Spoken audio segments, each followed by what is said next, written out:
lalai dari Allah Subhanahu wa taala, mengikuti hawa nafsu yang padahal Allah sudah jelaskan dalam Al-Qur'an, Nabi Muhammad sudah sampaikan dalam hadisnya, tidak boleh kita itu hidup bersandar kepada siapapun.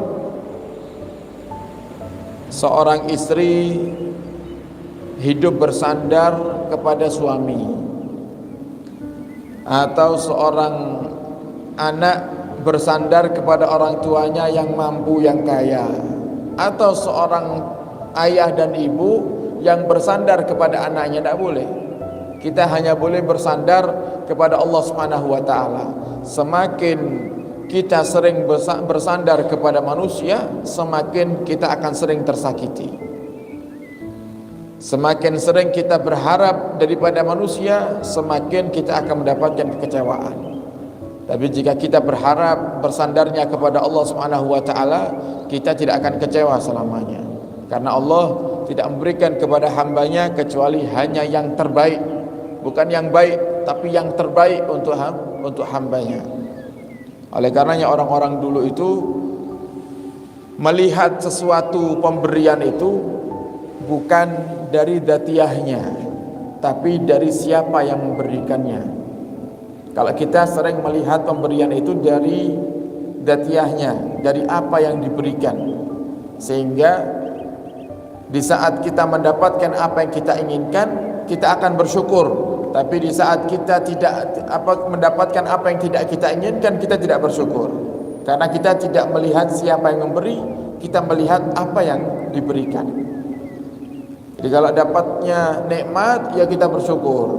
Tapi dapatnya musibah, ya kita sambat. Tapi kalau orang-orang soleh di masa dahulu, mereka melihat siapa yang memberikan, mereka tidak melihat apa yang diberikan. Sehingga bagi mereka mendapatkan nikmat dan musibah, mereka tetap bersyukur kepada Allah Subhanahu wa taala. Dapat nikmat mereka bersyukur karena nikmat itu hakikatnya yang memberikan adalah Allah Subhanahu wa taala. Dapat musibah mereka bersyukur karena hakikatnya musibah yang mereka dapatkan ini juga pemberian Allah Subhanahu wa taala. Jadi ini indahnya hidupnya dipenuhi dengan rasa syukur. Seperti beberapa waktu yang lalu kami melihat ada satu video yang beredar, ya, yang itu di situ ada satu orang, beliau bernama Habib Agil Bahlega. Beliau tinggal di Kalimantan. Itu beliau dan keluarga tidurnya di atas sampah, para hadirin. Masih hidup sampai sekarang. Beliau sudah sepuh, tidurnya di atas sampah. Jadi ada rumah, cuma rumahnya dipenuhi dengan sampah. Jadi kayak tempat sampah gitu. Kemudian ditanya sama satu tamunya, ini Habib kita bersihkan ya? Nah, tidak usah. Karena saya sudah merasa nyaman dengan keadaan ini. Saya sudah merasa nyaman dan bersyukur kepada Allah Subhanahu wa taala. Dan beliau bilang gini, dimanapun kita berada, apapun keadaan kita, kalau kita syukuri rasanya nikmat. Tapi walaupun Allah berikan kepada kita nikmat, tapi kalau tidak kita syukuri rasanya tidak nikmat. Sehingga rasanya kurang terus. Seperti kita ya, sudah punya tempat istirahat, tempat tidur, kasur yang empuk, kadang masih berpikir untuk merasakan yang lebih empuk lagi. Kita sudah punya tempat tinggal yang nyaman, masih kepingin punya tempat tinggal yang lebih nyaman lagi. Kenapa? Lupa untuk mensyukuri nikmat yang sudah Allah berikan. Makanya bersyukur itu penting. Tidak hanya sekedar itu sebuah kewajiban yang harus kita lakukan, tapi manfaat daripada bersyukur itu sangat besar sekali. Kemudian dan tanda bahwasannya kita termasuk orang-orang yang mengikuti hawa nafsu, dan tanda adanya hawa nafsu itu adalah juga Allah abadikan dalam Al-Quran.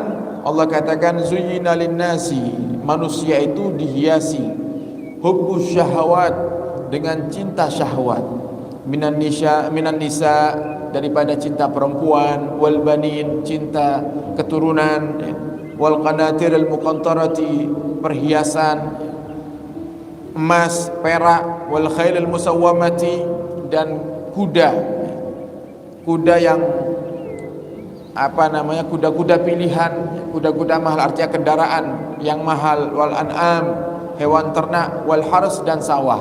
Coba lihat. Ini yang disebut oleh Allah ini termasuk hal-hal yang paling sering ditanyakan oleh manusia di saat berjumpa dengan manusia yang lainnya, yang masih muda-muda, yang mungkin sudah mulai masuk ke umur menikah. Ketemu temannya, gimana kamu sudah nikah? Allah sudah katakan, zuyyina linnasi hubbus syahawat minan nisa. Gimana kamu sudah nikah? Nanti yang sudah nikah, pertanyaannya gimana? Sudah berapa anakmu? Nanti yang ditanyakan lagi, mukontor apa? Al-qanatir al-mukontorati, perhiasan. Oh, mobilmu bagus, berapa harganya? Oh, itu emasmu bagus, itu beli di mana? Selalu seperti itu yang ditanyakan. Pekerjaan, harta, anak, istri, selalu itu yang ditanyakan. Dan itulah yang dimaksud sama Allah Subhanahu wa taala, tanda-tanda seseorang itu yang mengikuti hawa nafsunya, dia pikirkan hanya sekedar itu saja. Menikah, punya anak, punya pekerjaan, punya perhiasan, punya kendaraan, punya ladang. Sedangkan dia tidak mikir nanti dia punya akhirat yang itu kebutuhannya lebih besar daripada kebutuhan dunia kita ini. Sehingga Allah katakan,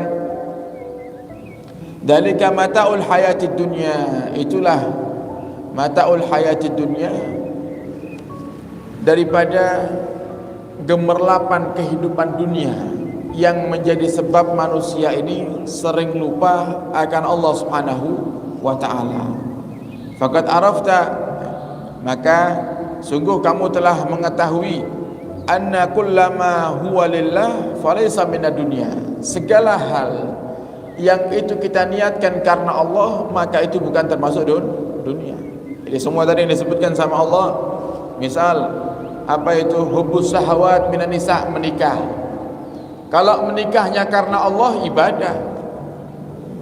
Sehingga sampai Nabi katakan, miskinun rajulun mata wa lam yatazawwaj. Dalam hadis lain Nabi juga katakan miskinah, sungguh sangat kasihan kata Nabi Muhammad, jika ada seorang laki-laki atau perempuan yang meninggal dunia sedangkan dia belum menikah. Yang artinya Nabi sangat menghimbau umatnya untuk menikah. Bahkan Nabi katakan, an-nikahu sunnatul anbiya wa syiarul auliya. Nikah itu adalah sunnahnya para nabi